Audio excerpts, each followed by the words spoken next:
So discipline, I think, is one of the biggest challenges that every person faces in their life. I think it happens in all levels in life and business and success. There isn't, I don't think, anyone who has relative struggles with discipline because it's incredibly difficult to get up and to execute on tasks where the motivation has long since gone. It's why there's such a finite people who achieve a huge degree of success in any area of their life. That relates to parenting, that relates to finance, that relates to relationships. So I think that one of the things that is reassuring for me in those times when I beat myself up, because that's one of the biggest other problems that we get motivated, we get inspired, and then we talk about falling to the level of our discipline, and then we don't make the wake up time or we don't get the work done on time. And then we get caught in this loop where we think, oh, I should do better. My God. And you get involved in all of this negative self-talk. So I think that knowing that discipline is a very, very difficult thing to do for people, no matter their levels of success, I take reassurance from. That's the first thing. I think the second thing, and again, you'll hear it's someone that I'm mentioning a lot, Benjamin Hardy. He has this concept that I think he's taken from Dan Sullivan, in fact, which is called the gap and the gain. So he says that most people will fundamentally, when it comes to beating themselves up, because I think that that's the part that reinforces your inability to continue to act in the face of repeated failures. Because we all have a goal or a vision, as Addy spoke of, that, okay, I've cracked the wake up time because the wake up time actually wasn't the challenge for me. That's not where my discipline is problematic. It's actually in relation to, well, now that I've got this additional time, so I've made an additional 2 hours in my day, what do I do with my time? What do I actually do with it? Oh, okay, I'm not motivated to wake up because I don't know what to do. So maybe then I start waking up, but I start wasting time and then I stop waking up because I am wasting time. And 3 months later, I'm back where I was in the beginning again. And we all have different versions of this. So I think that the thing to be really cognizant of, any of you who are struggling with discipline, is if you struggle and you beat yourself up, you're living in what's called the gap rather than the gain. So a lot of your ability to persist in spite of setbacks relates to how you view the setback itself. And what tends to happen is that we beat ourselves up. And as a consequence of beating ourselves up, we don't look enough upon the progress that we've actually made. So what happens is that if you think of your energy levels as a battery pack that you need to recharge every day, because that's what you require to have the discipline to do things on a daily basis, what you'll often find with a lot of people is that they live in this area that's called the gap. Ah, not good enough. I need to do better. This should be better. This should be more refined. And what gets lost is, but what about the progress that we made? I see people on our team do it. Charles will have moments where he feels frustrated at the progress that he's made within web development.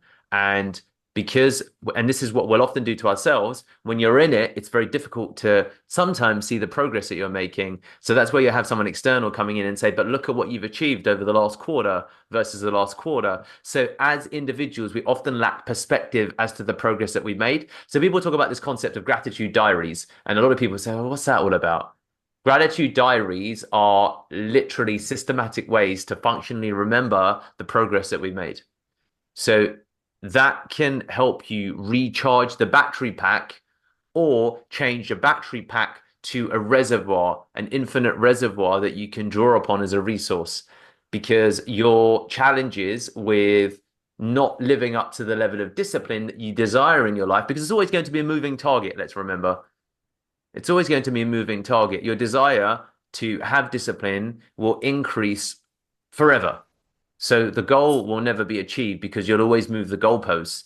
You don't suddenly wake up at 5 a.m. and say, I've achieved everything I want in my life. I've got the discipline. I'm done. I'm good.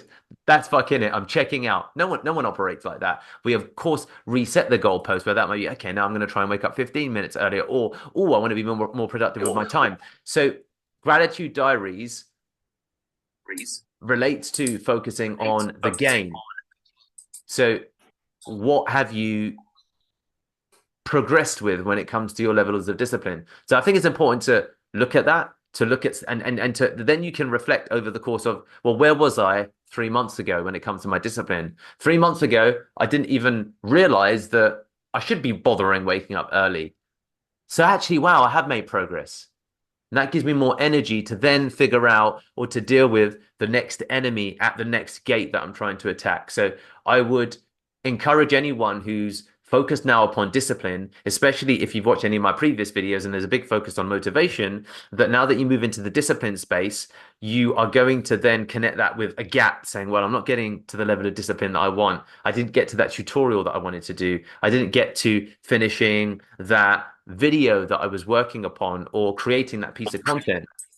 6 months ago, you might not have been making any content at all. 6 months ago, you might not even bothered doing anything on your Saturday. You might have treated Saturday as a holiday rather than another day to get ahead. So recognize that. I think it's really important when we think about fundamentally the progress that we've made, focusing on the gain, what you have gained much more gives you the energy that's necessary to continue down the difficult path of discipline. Because if you think about the way that we operate, we rely to a large degree upon extrinsic motivation that we then use to instill discipline in our own lives. So that would be that, oh, well done, Ali. You woke up at 5 a.m. Amazing, great. That creates dopamine. So the trick is give yourself that dopamine by reminding yourself of your victories. That's how you can create an internal positive feedback loop. And the problem with that is that that's not how we've been trained to ultimately coach ourselves. So people talk about this concept of self-coaching, self-talk. It all revolves around this same space of positive reinforcement and positive feedback loops that you can give to yourself by saying, you know what? I did not wake up on time today, or I did not figure out exactly what to do with the time that I had. But at least I'm in that space where I've created this time, and that's great. So, okay, you know what? You can today, I'm not maybe going to win at the level I thought I would, but actually I've already won if I compare who I am today versus who I was even a week ago. And that actually gives you the energy to say, okay, I've reset that feeling. Let's go again. So that's really, I would say, bucket number one and number two. Number one is that know that everyone struggles with discipline. Discipline is relative, so you're not alone if you think that you're struggling, irrespective of people's stage or station at life. Stage, station, age, people struggle with discipline, and there's different versions of it. I don't want to call that girl. I don't want to call that guy. I don't want to worry about this. I want to have the discipline to focus on something else. So it manifests for everyone. So that's the first thing. The second thing is to focus on, as Benjamin Hardy and Dan Sullivan call it, the gain, because then you enjoy the process a lot more. And you need to learn or find a way to enjoy the process. Otherwise, if you hate something, then and there are a current of people. David Goggins is a good example of someone says, "Oh, I hate running. I hate it every day." I tend to disagree with that. I think that if you can begin to enjoy there'll be parts of the things that you do that require discipline that you won't enjoy, but you can, to at least some degree, try your best to recondition yourself by focusing on the progress that you made until that time that you begin to enjoy the time you have. So I think that that's part of it, like reframing it into the game. The third thing I think is that it's important to, when it comes to building discipline, to reset your baselines. So I have found that even making one concerted attempt to do something that requires a lot of discipline is very, very useful in helping you understand what's possible. So I think about it as a fail up or fail forward, fail once, but use that as a cookie jar to return to and say, oh, I tried that thing and I've got up even once way earlier than I thought.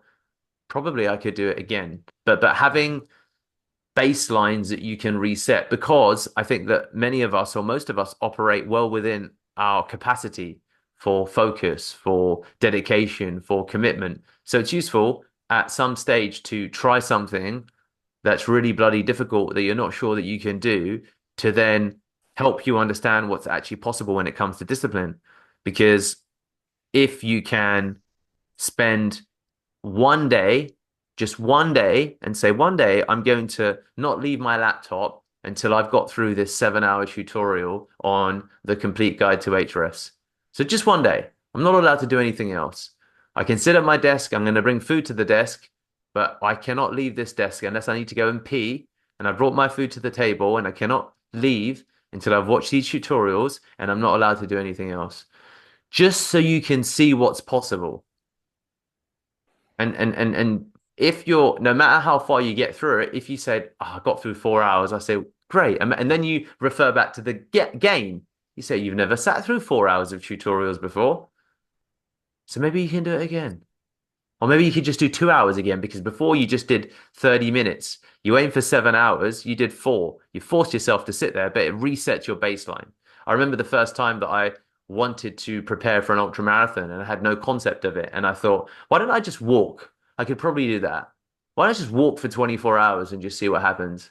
And that was a really good precursor to actually preparing for what became a 27-hour ultra marathon when I first did the run in Madeira, the Madeira Isle Ultra Trail, which was, I think, maybe 115, 120 kilometers. And it was about 7,000 meters of elevation gain, a technical run. And I was scared by it. And I was scared by the time that it would take to require it. But I thought, you know what? I can I walk. can walk. I already know how to do I already that. know how to do that. I think someone's got I think someone. uh, there might, yeah, perfect. So having a reference point, I think, is really important, and trying it once is really important, and then seeing, and that relates to probably point number four on this list, which is it relates to if you want to commit to growing your discipline, then there's, I think, an inherent acceptance that you are choosing to take the hard road. So there's a book. I like I like the title of the book perhaps more than I like the book, but it's not a bad book. But the title of the book is "The Hard Road Will Take You Home." So it's uh, acceptance or a commitment you make to yourself if you actually want to build discipline. That the building of discipline is inherently tough because that's where your discipline fails you. If you're doing something that, and I think that that's sometimes where all of us to a degree mislead ourselves. If you do something that you take in your stride and it doesn't require any additional investment of effort and you still get a really good outcome, that's great. That's a victory, no doubt. But it's not really the building of discipline. It's about so I think that sometimes we confuse those things. So discipline is required in all of those areas where you struggle, and that's why everyone struggles with discipline. So it's just something to be mindful of. So the fifth thing I've got here is engaging community support. So we're a community, we're a tribe, we're a people. I'm a great believer that the more that you're able to articulate challenges that you face, the more likely you'll be able to deal with them. Self-talk, therapy, call it what you want, it doesn't matter. But talking openly about the struggles that you have, as I've said, I think the struggle that I have is that I want to stop watching TV. Um, Lately, I've adjusted to training now in the summer months. It's getting hot here, and I still need to go out and do hard runs. I'm not waking up at 4:30. My body says no, you have to sleep.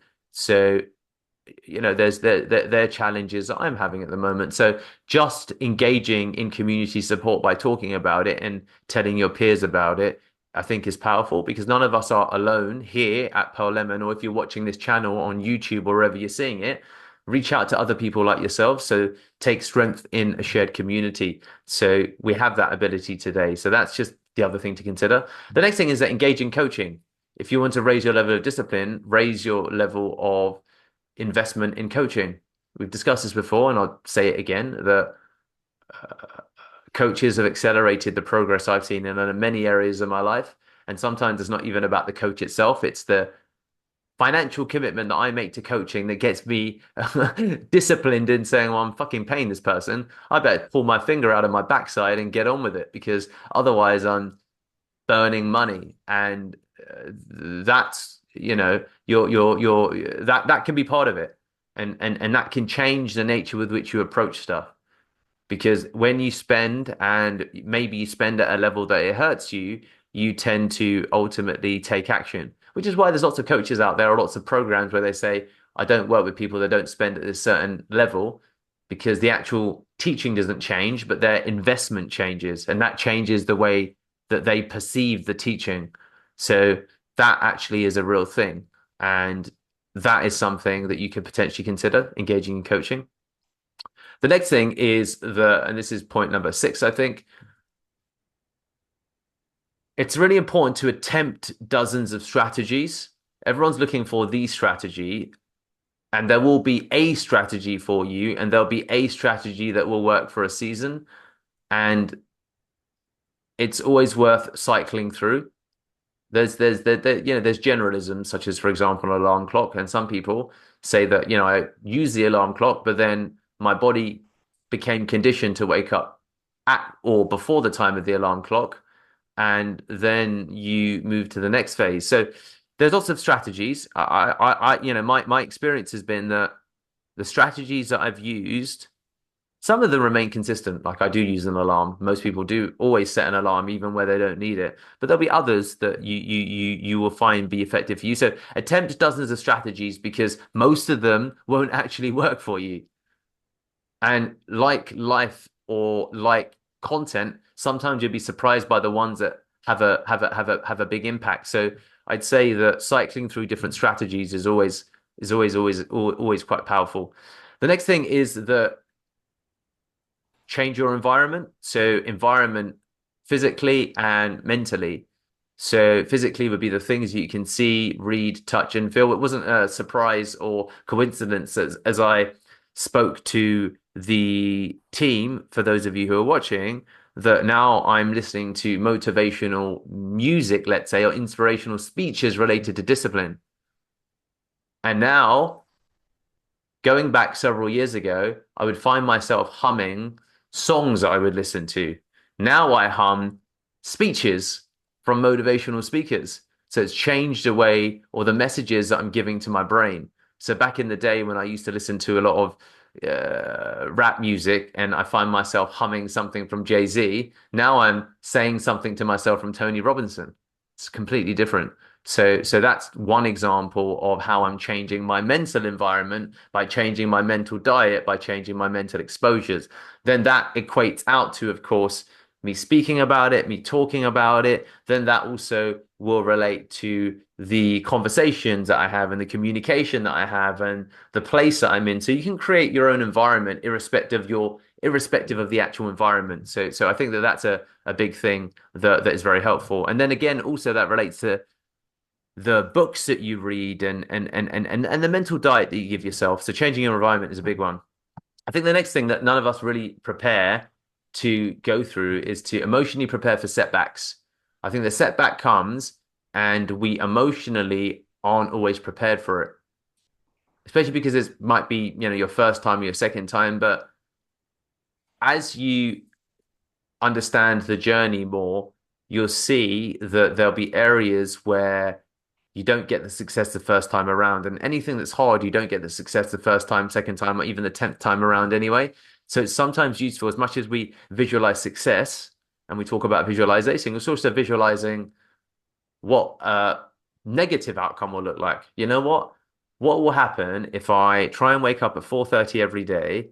And as has happened recently, I talk about my 4:30 a.m. wake up, and then you see that the very group you set up, you aren't waking up at 4:30 because you're waking up at 5:30, maybe you're waking up at 6:30. So I visualized the setbacks that I'd feel as a consequence of that, but I know that I've been there before.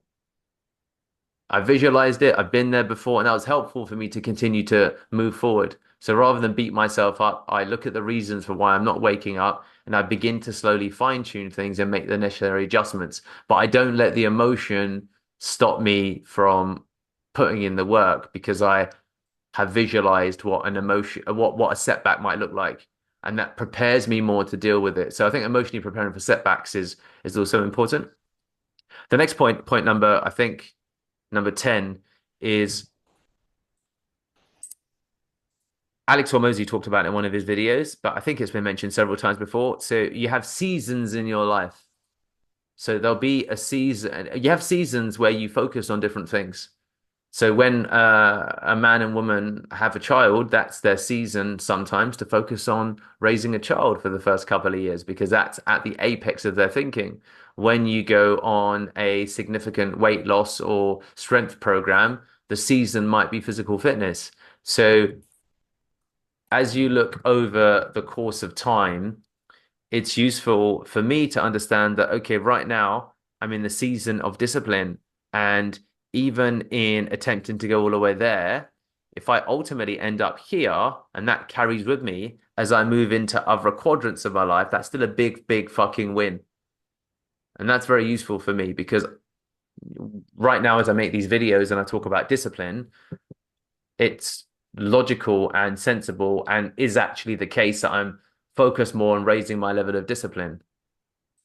Practically, it's not going to be a 0 to 100. I'm going to attempt to go from 0 to 100, but in a year from now, if I wind up at 30, that's great because I was at zero to begin with before. So I find that to be quite useful. And much like, for example, if you're in the season of focusing on work aggressively, then that might mean that you will let go how you are physically to some degree because you think, okay, I need to focus upon the things that will help me get from here in my career to here. And at that time, you know what? I'm going to eat more donuts. I'm going to eat more cookies because I'm attempting to learn that 7 hours of Ahrefs tutorials on that Saturday. So, you know what? I'm going to eat like shit a bit. But those lessons, whilst 100% of them won't be remembered, there'll be enough that will be taken with me that will take me from here to here in my career. And then I can go back and begin to focus on my fitness again. So, what we're looking for is not to optimize for perfection, but to optimize for gradual systematic improvement over every area of your life because that's much more of a realistic income outcome. That's why they say that things take decades for you to truly instill the memory and to instill the meaning. A lot of people talk to me, and that you've heard it in these groups about it takes 90 days to form a habit. All of that is absolute fucking bullshit because otherwise you'd maintain that habit for the majority of your lives. And there isn't one person in this room who says, "Oh yeah, I learned how to wake up at 4:30 a.m. in 90 days, and since then I've never ever woken up beyond 4:30." Since then, it's very, very, very rare. So people talk to me about it takes 90 days to form a habit. It's fucking nonsense. It's not true. You have to look at things over the course of a year and then 5 years and then decades to look for the gradual improvement. So know that sometimes. And that's something that and this is the thing. There are people that do maintain a, for example, level of focus and say, well, Deepak, actually, I've never gone back. There's always a cost to that, though, because there's a much higher level of willpower that's then required to say, since then, I've never done that. So you hear this in the paces of people who achieve sobriety. I gave up alcohol, and since then, a lot of other things have happened. But that's because alcohol and giving it up was the biggest number one fucking focus of their life. And it makes sense. So in most cases, you need to measure the time, the change over a period of years and decades. And sometimes you need the time to pass to actually see that. Because if you've only been trying stuff for 90 days and 90 days is all you have, you say, well, Deepak, actually it's true because on the last night for the last 90 days, I have woken up at 4:30 a.m. I say, cool, come back to me in 5 years and tell me if you're still woken up at 4:30 a.m. every day. So building that level of discipline in your life is difficult and it takes time because most people tend to work on multiple things at the same time, which is why in those moments where, for example, and this is where I used to beat myself up, the last week I haven't woken up at 4:30 a.m. and I'm thinking, well, the weather's changed in Italy. It's got really hot real quick.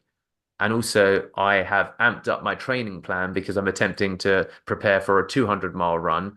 So there's other variables that mean I'm not going to beat myself up about not achieving that right now because my focus has somewhat changed. And all the stuff I read about elite athletes says, well, yeah, we fucking sleep 10 hours a day, bro, because my body needs it. That's how I actually win. So no, I ain't waking up at fucking 4:30 unless I'm going to bed at 7. And it's useful to understand those things because there will be seasons of change in your life. and you're not looking for a 0 to 100, you're looking for the general trend up.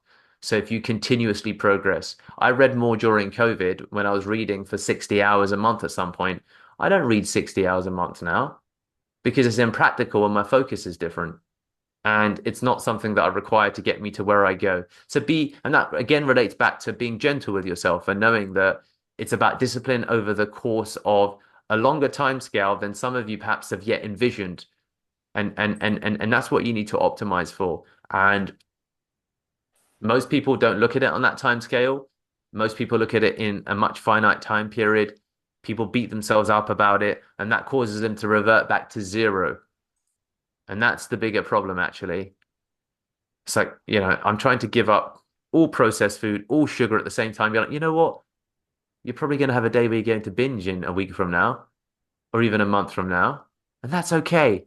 As long as the general trend of improvement persists, you will see the benefit over time. And then when you can normalize a baseline of that's better than before, then you go again, go again, go again. And that is often what happens when you are seeking to make multiple changes in your life. You can only go to 0 to 100 when that becomes a sole focus because willpower is limited and it takes the force of our will relative to the challenge that we have. So that's what I find is useful for me. And that relates to point number 11, which is, yeah, look to improve. And this is why logging your reps as well as logging your progress is important because the important thing is to improve your average over time. The average. It's like my running coach. I will have, so for example, I've got a run coming up in September and it's a big run. It's 106 miles, but it's 11,500 meters of elevation gain. And he says, okay, you can run the distance, but you got to run up a huge mountain. Now we need to make you strong. So the chain, and I had a day where I did a 1 hour run at 5 minutes, 6 seconds per kilometer. Since then, I've done the same run, less elevation, and I can't make that time again. I feel like I've gone backwards. I've got 5:10, 5:30, 6 minutes. I can't recreate that time. And my coach reminds me, he says, it's not about that time. It's about your average over time. And he says that trend is up. So he says, don't, and we talk about this in SEO. We talk about this in like, don't look at the individual days, look at the trend. Let's measure things in 3 months and 6 months. And you are unable to do that because we're not very good as people at tracking our progress. And that's also why we go back to some of the other points.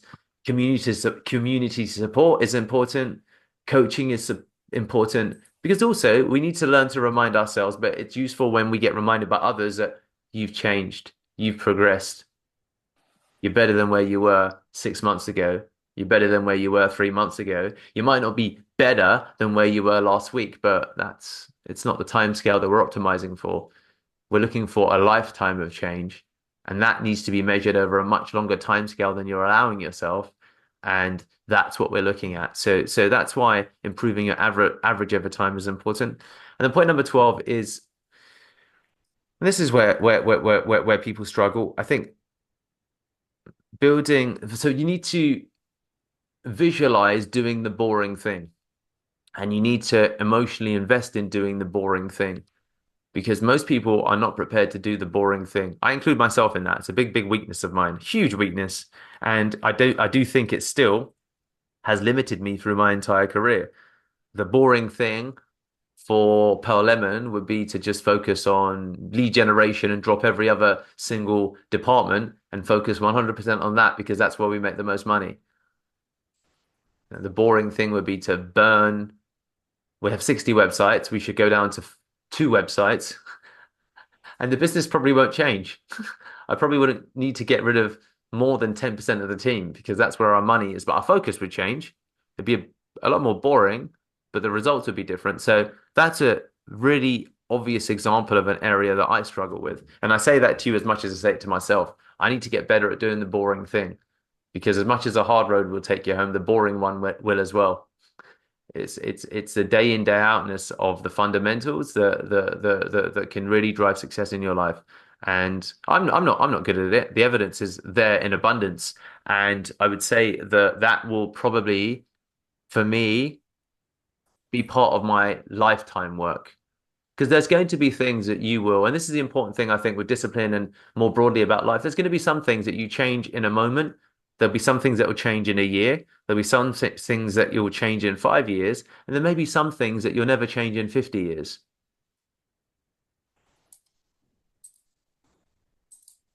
And that's challenging, actually, now that I think about it, because is it okay? Is it not okay? How do you rationalize it? But what I can tell you that you'll often find that the boring thing is been fundamental to the success that you've had. So the boring thing can be waking up and watching yet another tutorial. The boring thing can be checking in with clients every Friday. The boring thing can be continuing to make those cold calls. The boring thing could be ensuring that your team change their passwords every single month to ensure that we've got optimal website security. There's many different versions of the boring thing, and you'll often find there's a strong connection with the boring thing for me, for example, would be continuing to get on sales calls. But I would sell the most at Pearl Lemon because I carry the brand and I've got the brand strength and my personal brand strength. And the reality is I'm not doing that. So it's these things are difficult and these things are complicated. So I think that I will wrap up when it comes to my list of 12 items with saying that be accepting and kind to yourself because building discipline is really fucking hard. It's difficult. It's really difficult. It's why the spoils go to so few in context of the many, because most people are not prepared to take the hard road when it comes to the building of discipline. And it can come as a consequence of being too hard on yourself, being over ambitious with what you think is possible over a relatively short span of time, with thinking that you can change your life in 30 days because I gave up smoking and now I'm going to become a millionaire or whatever different equivalent it might be. It's some things you can only measure over the course of years and then decades. As I've got older, I'm measuring now the progress of Pearl M and over a lot much longer time horizon. The first 6 months when I started, I didn't even see it as a company. I was like, oh, it's a hustle. It's going to make some money, and I'm going to do something else. It took me about 3 years to understand it was a business. It took me another 2 years to understand that business that we can build an organization. And it wasn't until about 3 weeks ago that I understood that I need to help develop my team.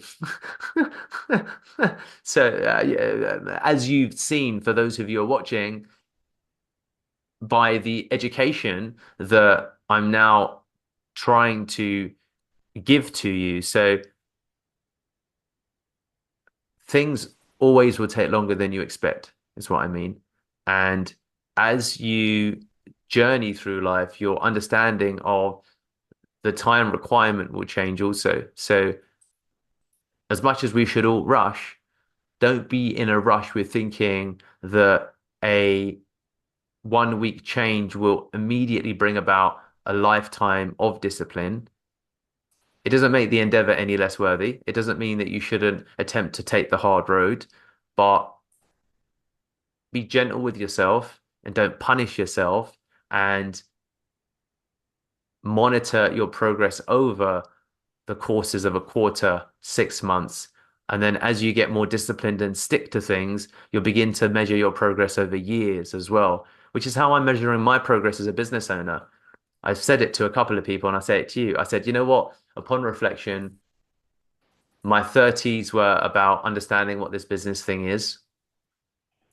My 40s will be about building hopefully $1 billion company, but realistically, it might end up getting to 100 million. And maybe it'll be in my 50s that I'll figure this out because I learn and then unlearn and then learn and then unlearn in cycles. And I have learned over time to sense check myself and say, well, the last 100 times I used to think, this is it, this is it. And time and experience have proved to me that it's naive to think in that way because I'm not a fucking idiot. and I've seen that I've taken some time to learn certain practices. So things will take time. Some things you will change overnight, and some of those will be accelerants. But the true change that we seek that's more everlasting will take weeks, months, years, and decades. So strap in, be ready, be gentle, build your support systems, get your coaches, log your reps, and you will see some changes that are instant, some changes that take months, and others that will take years. But nonetheless, if you make a commitment to building discipline over time and become more patient with it, what will gently surprise you is how quickly the change of discipline can actually come in your life because people don't set themselves up for success appropriately when it comes to discipline. And hopefully, with this context, you can ultimately, quicker than you ever imagined, become a more disciplined human. Cool. I will now, if anyone needs to head because they've got urgent work tasks to attend to, go in your own time, no problem at all. But I'll open it up now to Q&A or comments in whatever order you prefer. I will, if I've not answered a question, obviously you can just ask it again. Otherwise, yeah, I'll just take comments, feedback, and questions from people. So yeah, just put your hands up, guys, if you got as you got questions or comments. Yeah, go ahead, Sebastian. Awesome. So the first thing I sort of took away from this is the power of positive self-talk. You're the person you speak to the most in your own head, and if that's ultimately negative, then you're going to have a negative mindset, I guess. So it comes in, it's about building that awareness of when you are speaking to yourself negatively and sort of change it. For example, Ali, you could say this morning, okay, I woke up early, but I didn't do anything with that time. Or you can say, you know what, I woke up early this morning. I didn't use my time correctly, but I can do better tomorrow. And then figure out what you can do in that time tomorrow, if that makes sense. And the last thing I wanted to mention is sort of a quote that ties into what you've been speaking about, Deepak, which is you've already achieved the things that you said would make you happy. And this kind of ties into the goalposts constantly moving because, if you look back, you have achieved the things that you once said would make you happy. And, there are just new goals and stuff. And that's just a quote that I like to think about sometimes. Amazing, amazing. Thank you, Sebastian. No, I really appreciate that, dude. And being gentle with yourself, I think, is really important. So yeah, thank you for that, Sebastian. Really appreciate that, dude. Ali? Yeah, so about my question, actually, it's answered.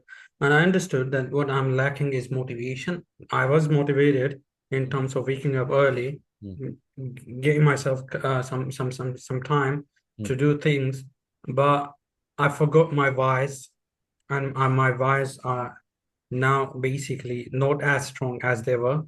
So mm. I need to focus back on my whys. Why am I doing this? And why do I need to do it? Is it for my career? Is it for my family?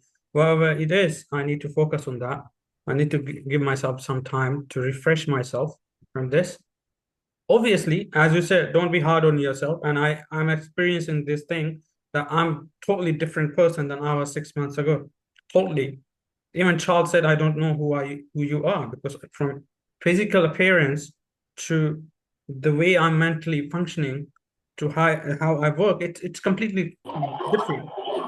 But Hi, I still need to, good and you? Mandla, we can hear you, buddy. If you're,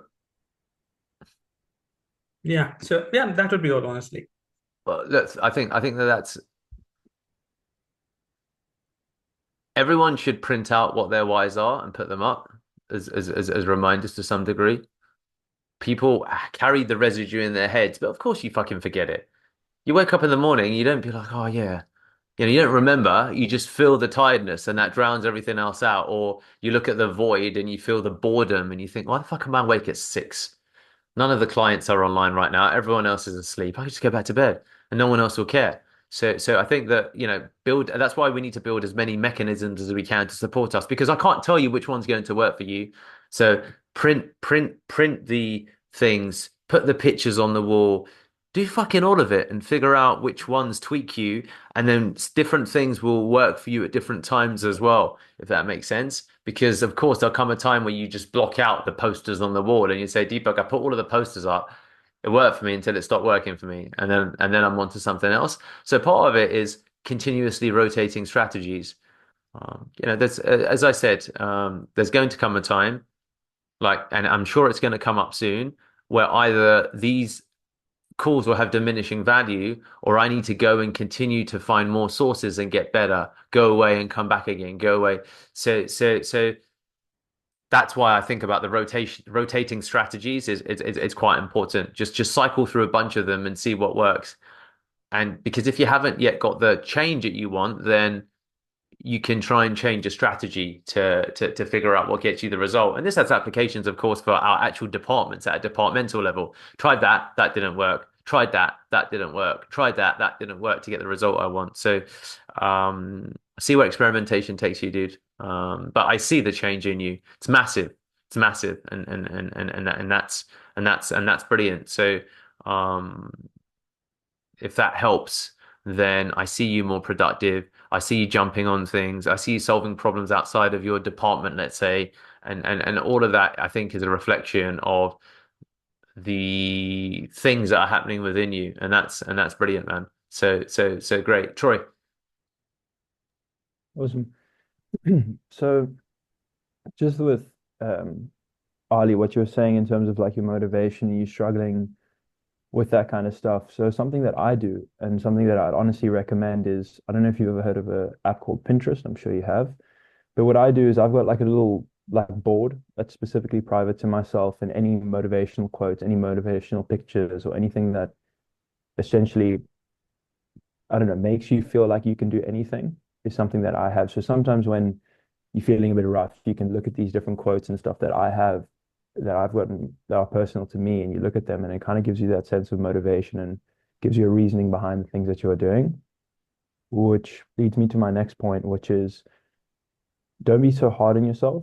And I think a way to do that is to understand what you're optimizing for, and to be honest with yourself and truly understand. And if you know you're going to be doing boring work, if you know you're going to be in a dark room for 24 hours, for example, just make yourself aware of that. Don't kick yourself at the end of the day and you're like, shit, I've been sitting in a dark room for 24 hours, but rather look at it as I've been sitting in a room for 24 hours and look how much I've completed, and maybe you'll be ahead of lots and lots more people that are right behind you. And then, which moves me to my next point, which is also just putting one foot in front of the other. As long as you're in the correct direction, I think, as long as you can see right in front of you, as long as you can see your feet, just keep stepping one foot at a time, one foot at a time. Yeah. Amazing. And a little quote that I actually have, which is it's a Stoic quote, which kind of forms about what we've been speaking about, which is, let's just see if I can get it here. Man cannot remake himself without suffering, for he is both marble and the sculpture. Hmm. Hmm. I like that. I like that a lot. Thank you, Troy. I think that's brilliant. Cool. Yeah, Pinterest is great as a platform to see if you can experiment with it and see what works for you, Ali. I I think that we you all are going to enter a testing time now.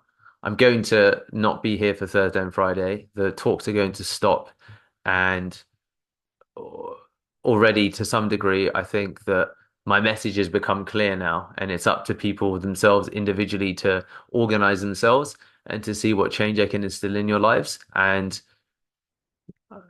I'll be able to at least observe the impact it's had on the team over the coming weeks as I go away back into my dark room and say, guys, we can stop now for a few weeks. And I'm going to just let you guys do, what you need to do to achieve the success that you want. And I can see what lasting impact it has, which is, what some of you are having challenges with now, as the residue of a motivational talk that fires you up begins to dissipate, and you're left with the fucking demons of the day. This bill, that issue, this came up, had a shit cold call. This person didn't appreciate me, didn't get what I want. Pay rise wasn't as big as I expected. Oh, I actually got a demotion about something completely fucking separate from these. Like, there's 101 things that will come up, and they're the demons. That's the devil whispering in your ear saying, oh, you know what? Go back to what you're doing because you know that road and you can make your bed and lie in it. And that's what we all have to figure out. And it's going to definitely be, a challenge for us all. So I'll take one more person before I'll just wrap up. Gary. I mean, the question I have is a bit more sidelined to sort Sure. of everything. So one thing I noticed is that I don't know if it's like a lot of the because I've been doing some reading as well, and like there's a lot of similar virtues that get extolled between the various different people that say them.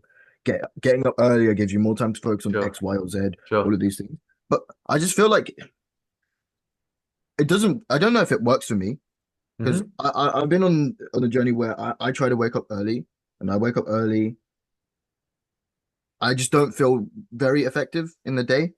Like I'll work on something for 3 hours at 4 a.m. and I'll work on something for 3 hours at 11 a.m. And at 11 a.m., it's almost 1.5 to 2x better in terms of spending the same amount of time on something and getting more of a result out of it. And I'm just wondering, is that just I'm not sure why that is. I don't know if that's just me personally, and that some people find it more effective to work in the morning because a lot of the things I'm seeing with them is, oh, I wake up at 4 a.m. There's no one else around. There's Sure. no Sure. distractions. All of these things, but I don't struggle with any of that.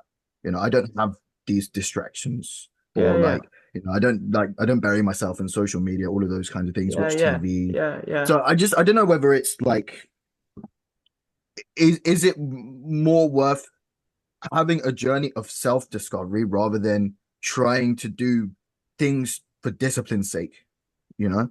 Because that felt harming to me rather than actually like it's like taking 2 steps forward for discipline's sake, but Sure. taking 3 steps back for Sure. productivity's sake, Sure. you know? Look, I think that there's no one set path to what a productive outcome looks like.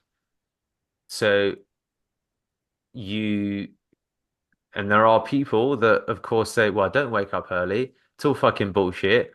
I'm productive. I make a lot of money, or I have a lot of success and I'm happy. And there's individual examples that go against the grain of popular thinking. And there's people that have, counterculture, right? This is the culture amongst the entrepreneurs or the entrepreneurs. Wake up early, do your fucking meditation. This and Alex Hormozy actually rallies against it. He says it's all bullshit. He says all of those guys are very reliant upon this. He's like, I'm gonna fucking beat you.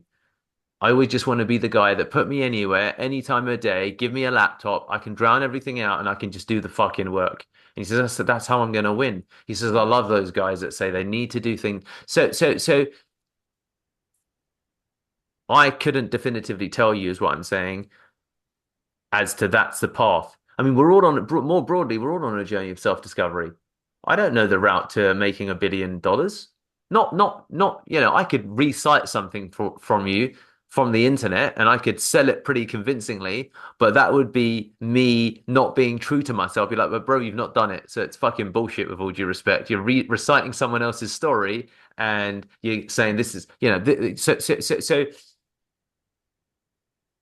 in your journey to live a more disciplined life, it will partly also be self-discovery. And you may discover that what works for many others doesn't work for you. And you may find a different route to discipline. So that could be, some people take solace in working in a noisy coffee shop with a shitload of distractions. And in that environment, they can find focus because they say, oh, I like the noise, I like the background. I put my headphones in and I go to fucking work. Some people listen to fucking trance music while they code and they say, that helps me focus. And I would think, how the fuck can you listen to trance music and do anything? It's crazy for me. So it is individual, mate. It is individual. And that's something that you can do intuitively. So intuitive development is also, does this feel right? I would also, though, say, have you tried to do it over a long enough time scale to really understand if it's ultimately about you or about a lifetime of bad habits? So I don't think that you have enough data to accurately determine that. That's how I would also contend that, well, you've had many years, your 10,000 hours of gaming has largely happened at night. So you've got strong neural connections that you built for a time of day where you've kind of forced productivity. So is it that you are more productive at that time, or is it that now that's your brain, that's what your brain only knows? It's like saying to someone, look, you've got to go away from the typewriter to the wireless keyboard, and the cost of transition is going to be 3 months, where you're going to actually go backwards before you can then go forwards. I don't know the answer to that, but I return to my point that most people don't measure things over a long enough time scale. And that's why a lot of people give up. Simple example, I've never learned to touch type. So I finger typed. All of the data says if you learn to touch type, your words per minute on average go up significantly. But I've not been through the significant cost of change to really understand the true benefit of it, because I rationalize I'm more productive this way. I kind of touch type, not really, but I touch type like probably all of us fucking do. I don't actually know anyone who touch types. Probably some people in this room do, but that's a obvious, yeah, but that's an obvious example where most people do this and most people don't go through that period. So all I would say that's worth considering is, have you gone through that valley? If that makes sense. So will you ever go through that valley?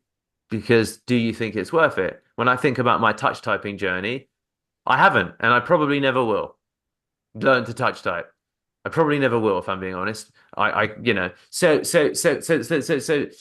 definitive answers I don't have. Suggestions exist, but the reason that we have discipline is to try and build better results. So look towards that. So that can be your barometer. Is my work at 3 a.m. now that I'm focused, or whenever it is, producing better results in my life? Do I have better relationships? Am I earning more fucking money? Am I getting more recognition? All of that kind of stuff. If it is, then if it ain't broke, don't fix it. If your results remain net neutral, then there's some merit in trying a different path and committing to it. So that's all I would say to that, if that makes sense, mate. Yeah. Cool. 100%. All right, everybody. We'll wrap there. Thank you. I appreciate all of you that are still here, and I'd say that yeah, I'm excited and really curious to see what's going to happen over the coming weeks. I feel to some degree that some of this teaching in terms of mindset and discipline is coming towards its natural end. And now if we move to stuff, it'd be very tactical and specific role-based work, which is fine. I'll do that probably at a departmental level. It wouldn't be something for the company. But let's see if I do this again. Maybe I will for the next maybe tomorrow, and then I think that's it. But yeah, just I wish you well, guys, with whatever you're working on to build discipline. Know that it's tough. Form your little communities and hubs. Don't do go solo, but you have people that are here to help you and support you, and probably are trying to do similar things in their lives. So fucking buddy up is what I'm saying, because it helps when you're in the trenches and you think, oh fucking hell, you know. So have an accountability partner in the team. Have someone who can be your cheerleader. Be a cheerleader to other people, because we all need that. We all need that, and then it will help. So have a good day, guys. Get after it, and I'll see you on the next one. You guys.